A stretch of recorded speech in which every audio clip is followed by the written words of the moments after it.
Welcome everybody to our YouTube channel, the SlipStream Show. In today's video, we are going to discuss about the Australian Grand Prix and we are going to review the race.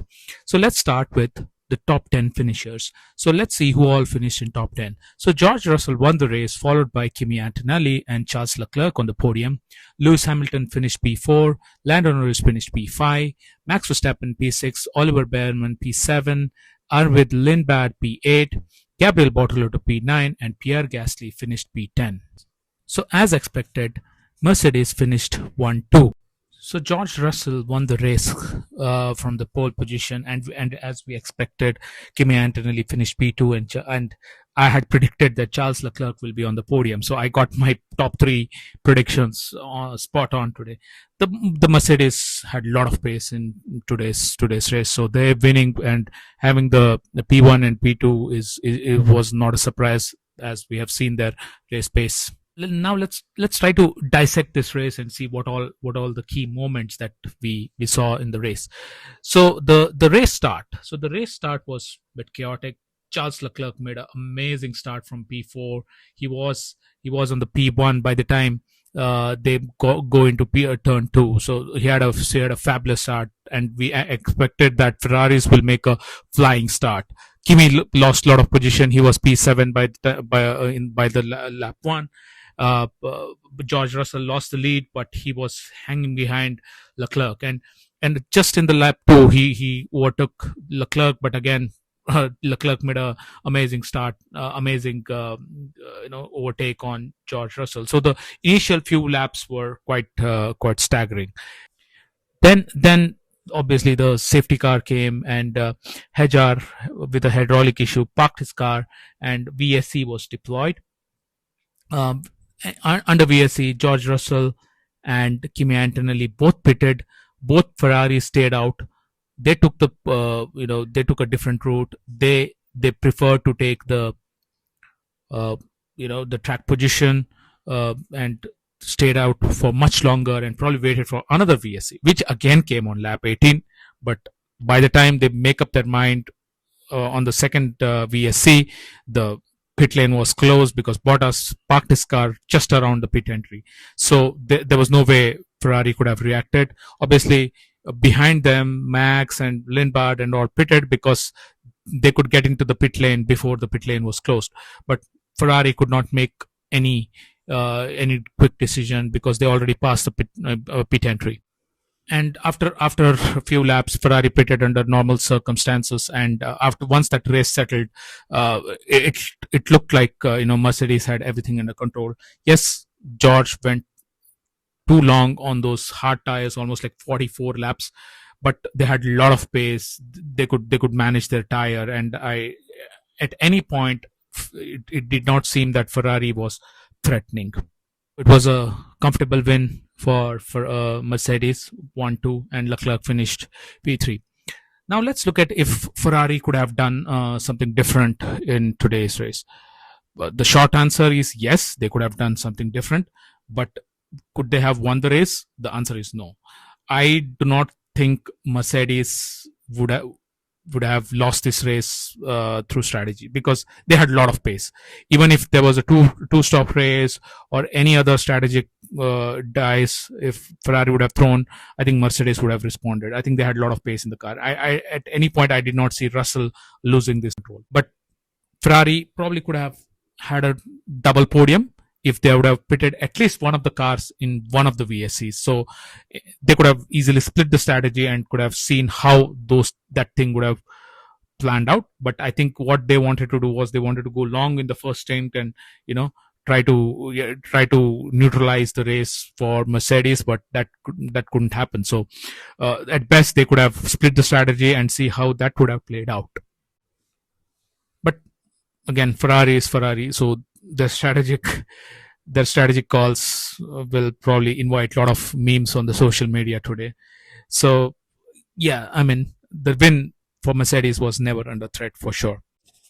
Now let's talk about the Red Bull and Max Verstappen. Max Verstappen was driver of the day, voted by the fans today, and he drove an amazing race. He started P20, avoided all the chaos on the start, made good overtakes. Started on the hard tire, pitted under VSC. He did everything. Probably the second VSC came at a wrong time. If not, they probably would have gone for a one stop. But otherwise, they had a flawless. Max Rowe, amazing race. He was trying to catch Norris, but I think with the new battery power, boost mode, and all, I think Norris at one point looked like he'll give up, but then he held on to his position, and P6 was the best they could have done. I think he drove an amazing race, and Hajar had a bad start to the race, but again the hydraulic issue cut his stint, and his bad luck in Australia continued. He had a bad race last year as well, so poor for him.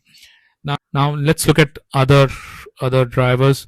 I think Lewis Hamilton drove an amazing race. I think if the strategy would have played into his hand, or if he had made the proper, if the team had made the proper call, he probably would have been in the podium. He drove an amazing race. I think it was a vintage Lewis you could see today. He was hungry, and he was driving to the limits. At one stage, the three cars, Leclerc, George, and Hamilton were separated by like 1 second. They were like in very close towards in the first 10 laps. So I think he drove an amazing race.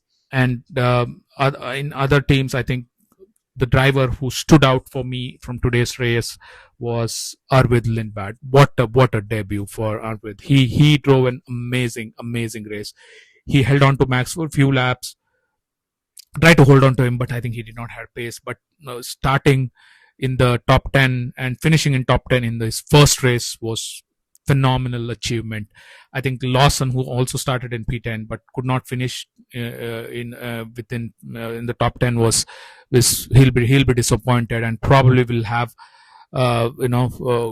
some worries to him if he does not outperform his teammate in coming races. So I think he drove an amazing race. Bortoleto in the Audi debut with points. I think Audi will be happy today because Nico couldn't start, but they're getting into the points with Bortoleto. I think they will take it for the first race. And Alpine with Pierre Gasly scored a point, so that was good for them. Now let's look at the other drivers. McLaren, I think Lando finished P5, good race. Oscar Piastri, let's talk about Oscar Piastri. Oscar had a crash going into the grid even before the race starts, so I think he'll be very disappointed given it's his home race. I think at one stage, I think few people left the racetrack because Oscar was out of the race even before he could start. I think he'll be very disappointed. The Australian curse for the Australian drivers continues. If you go back to the Australian Grand Prix history and the Australian drivers performing here, I think that curse continues for a little longer time.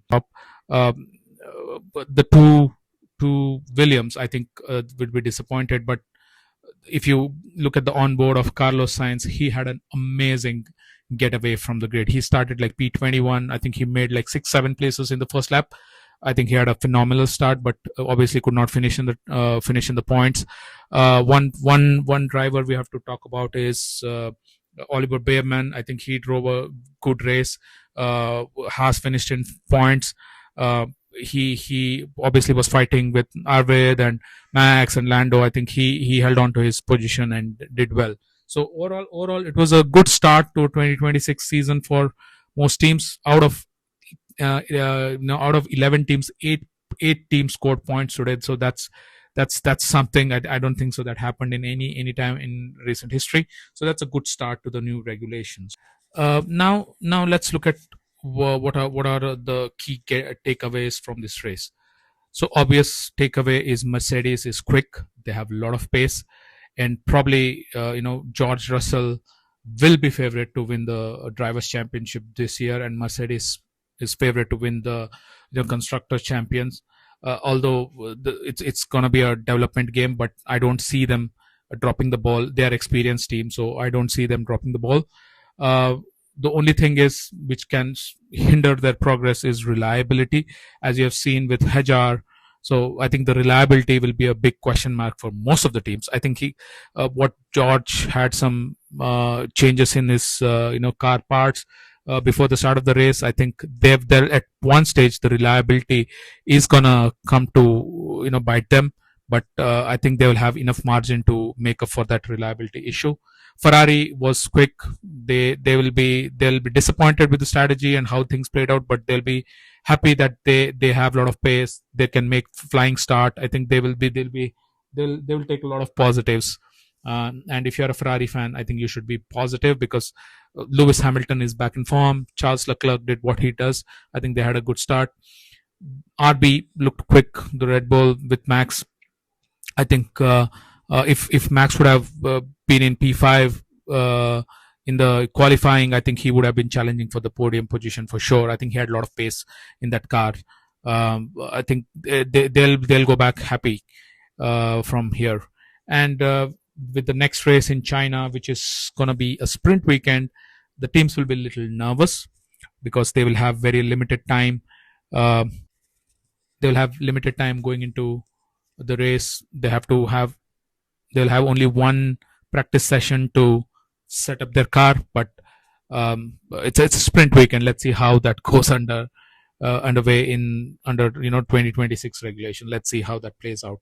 So apart from that, China will throw some challenges. It's a different track compared to Australia. Long straight, high speed corners. So let's see how these cars behave.